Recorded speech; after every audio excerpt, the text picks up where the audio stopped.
Tony Jones. Having a few people over later on, and gonna cook a little bit of a ramen soup. I picked this recipe up in what I like to call the Appalachian Mountain section of Japan. We're gonna rock this soup as a group. These aren't the type of corn you'd find in the Midwest of America or anywhere like that. Picking something that I picked up, no pun intended. A lot of people say that the magic happens inside the bedroom. Come into the kitchen with me and we'll see if that's the truth. I started using a green knife a few years ago because it represents a lot of my travels. When you compromise on your pan, you're doomed. Quit doing heroin once.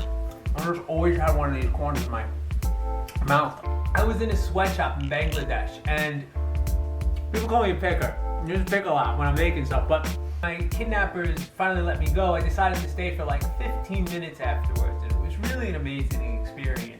These are shiitake mushrooms, and these mushrooms were, they were actually grown in a closet in Burlington, Vermont. They're doing a lot of really cool stuff up there with these. And their union contract said that they couldn't have soup at the time. So this is actually recovered from a Nazi tent. I was hanging out with a witch doctor in the Caribbean once, looked at me and she said, if you steal our onion, got broth. I cooked this earlier and I just put it in this labeled box because I want people to feel that they're as good as me. One of the things I like to do when I have a dinner party is I tell people about places that I've been that I know they've never been, so I can make them feel bad. What you do is you like that, but we won't have anything to eat for the upcoming cold season.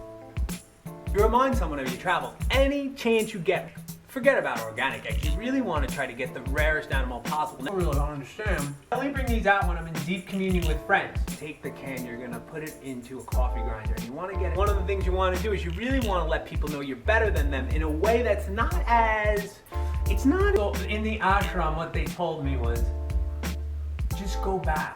I was with poachers and they wanted me to cook the stew on the spot. They had heard about my work.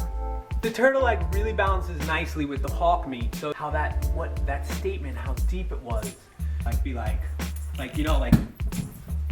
The thing is that if you follow this recipe, it's gonna taste totally different. They're made during an Israeli-Palestinian peace accord. And what happened was they had the children knead these and then roll them together as a way to show peace. Unfortunately, there's just a small amount because it only lasted for like 14 minutes. Onion would probably be better in Brooklyn than it would be in Siberia. And find people that you've been somewhere they haven't. This is like a move. You want to do a move like this too. When you're on the line of cooking, I'm like, I hit John George in the head. It might actually be bad. Don't take this onion from us. This is the only onion we have. Took it out of her hand and then I ran. Just so at least one person is going to cut their insides after you grind it up. I haven't been back since. A friend who works at the Museum of Natural History and was actually able to lend me a cryogenic egg from the Mesozoic era. You don't want to let people know like you're totally better than them. You just want them to envy you.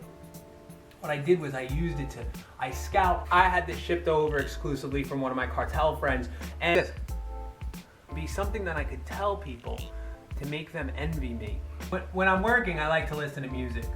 Enya, Seal's a good one for making ramen soup, but not so much that they're just gonna get up and leave.